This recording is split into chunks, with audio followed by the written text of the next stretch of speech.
Ladies and gentlemen, we are immensely glad to have with us today online Mr. Hemang Agrawal, a new age textile designer and creative managing director of Surekha Group and advisory board member of Green Fashion India. Sir is a co-founder of Hemang Agrawal and Holy Weaves label that deals into traditional Banaras brocade textile by uplifting and empowering the artisans. The label Hemang Agrawal was even nominated for the prestigious Woolmark Prize 2017-18. With Sir's magnanimity towards traditional craft, his work has been featured on the Netflix series The Creative Indians in 2020. I would like to request Mr. Hemang Agrawal to kindly start with the keynote. Over to you, sir. Thank you, Malika ma'am. Thank you for the wonderful introduction. So this time, firstly, welcome to all the students, all the delegates. This time, me and Dr. Pundekar decided that since I've already been presenting keynotes, this time we have it as a question-answer session. So, Ma'am Pundekar, is she around? Yes, sir, she is right here. Hi. Good afternoon, ma'am. Good afternoon, Hema, and I'm very much here. Thank you so much for making it. You can please start. Okay.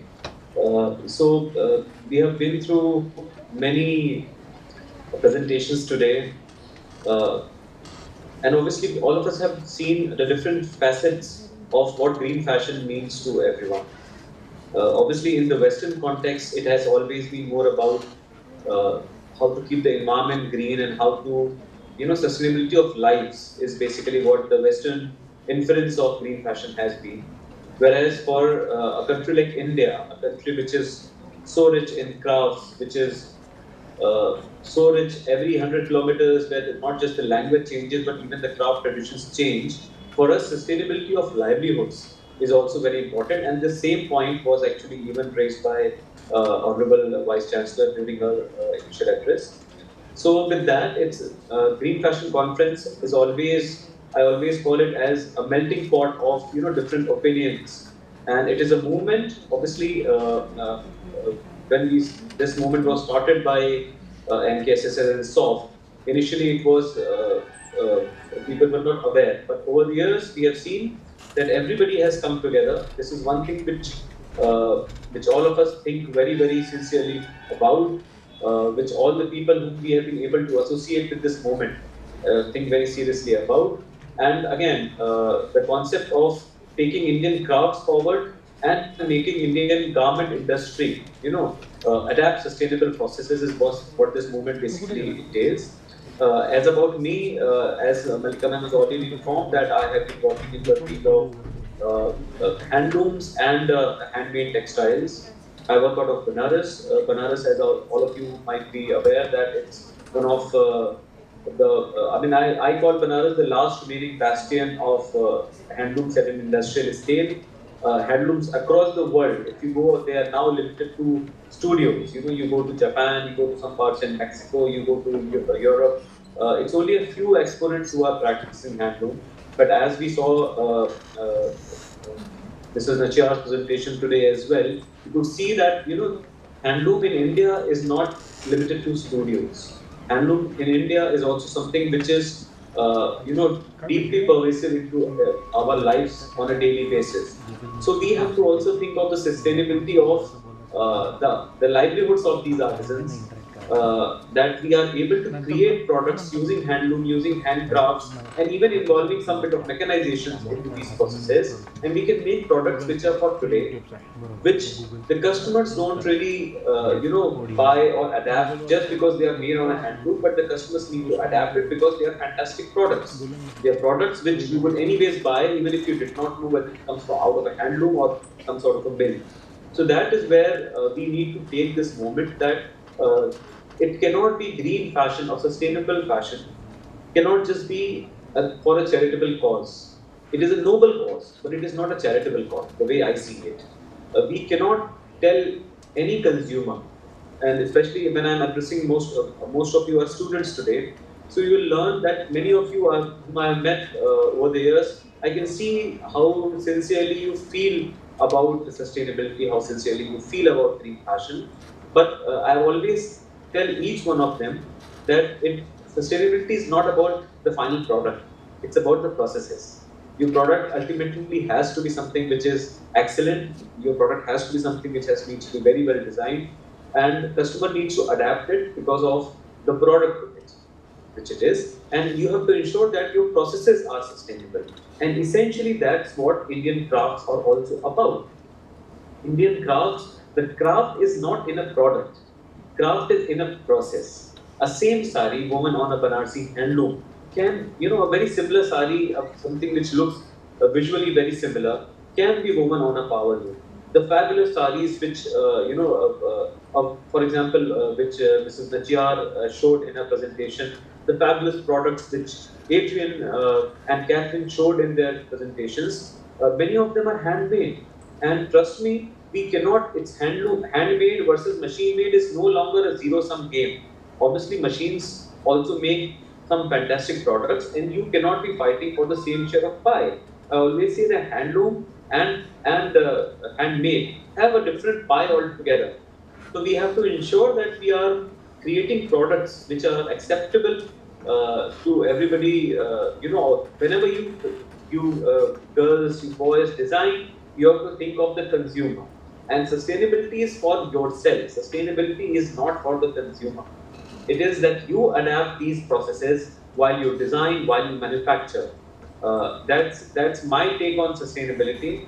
And obviously now I would ask Dr. Hundekar to stream this conversation in the direction she wants.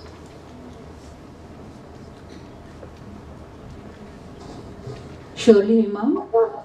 I think what we have observed you for past many years, you have got very strong connect with the roots, that is the weavers of especially Banarasi craft, and at the same time you have got a very strong connect with the commercial world also. Like we've been working with a lot of designers, eminent designers, who are actually like from India as well as abroad. To name few, Ritu Kumar, Rajesh Pratap Singh, and maybe I do remember that you have even done or created the fabrics for Yohiji Yamamoto, the costliest designers, in 2005, in between 2005 and 10.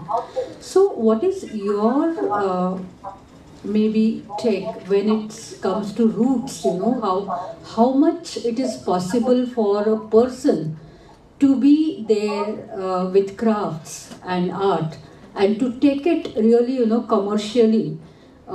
Is it really difficult, or what was it during your journey? What is it that you have experienced while doing so? Ma'am, I always say that I was lucky probably to be actually born in Varanasi and working here. So I have been able to see from close quarters that craft does not exist in isolation. As that I have been also been working with.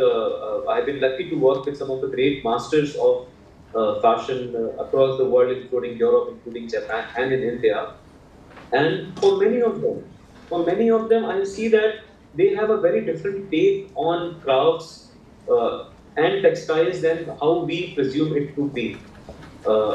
They always think about who their consumer is and what do they want to present, and then what is the best way of making it. And that's where crafts come into picture.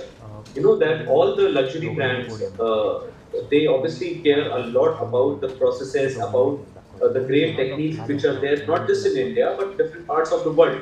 So I have seen that craft cannot work in isolation, okay, that this is the only thing which I want to make and I'll wait for somebody to like it. It doesn't work like that, because the very important dimension in a craft is the time period in which they are being made. What was craft, let's say 100 years back, is very different from what we call artisanal today, and it is very different from what could be artisanal maybe 30 or 40, 50 years from now.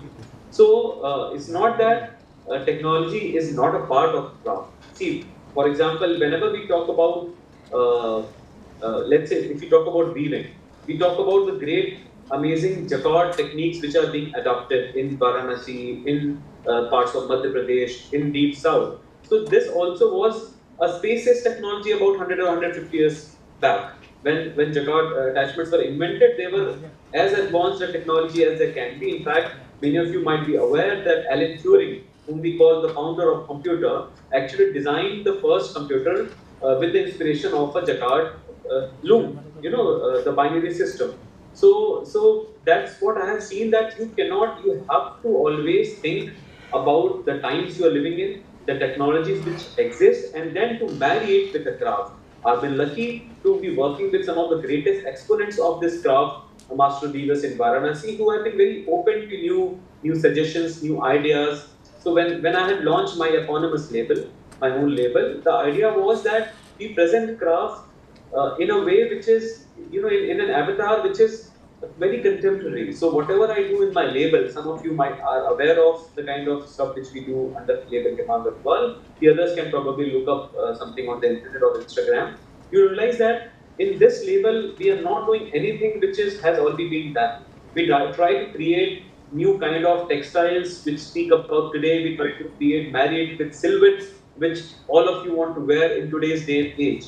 So that's the way I see that probably the ideal marriage would be, when we like a song, it's always that when the music and the lyrics both come together and you enjoy it. The same way, in today's day and age, your idea, your textiles, and your final garment, all of them have to come together to make it like a beautiful song.